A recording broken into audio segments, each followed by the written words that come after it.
গাজীপুরের কালিয়াকৈর উপজেলার মৎস্য সংরক্ষণ ও উন্নয়ন আইনের আওতায় পরিচালিত বিশেষ অভিযানে 1,50,000 টাকার অবৈধ চায়না দুয়ারি জাল জব্দ ও আগুনে পুড়িয়ে ধ্বংস করা হয়েছে।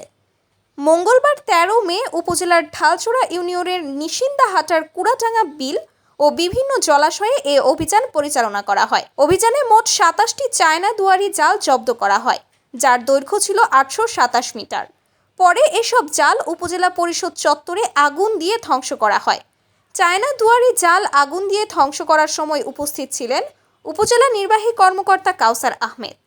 অভিযান পরিচালনা করেন উপজেলা মৎস্য কর্মকর্তা নাজমুল হুদা রনি। সহযোগিতা করেন উপজেলা ক্ষেত্র সহকারী মুসলিম উদ্দিন সহ স্থানীয় প্রশাসনের কর্মকর্তারা। নির্বাহী কর্মকর্তা কাউসার আহমেদ বলেন, এই চায়না দুয়ারি জাল দিয়ে মাছ আহরণ জলজ পরিবেশ ও মৎস্য সম্পদের জন্য মারাত্মক হুমকি। অবৈধ জাল অপসারণে আমাদের অভিযানে ভবিষ্যতেও অব্যাহত থাকবে। এ সময় স্থানীয়দের মাঝে মৎস্য সংরক্ষণ বিষয়ে সচেতনতা সৃষ্টির লক্ষ্যে প্রচারণাও চালানো হয়। জনসাধারণকে নিষিদ্ধ জাল ব্যবহার না করার আহ্বান জানানো হয়।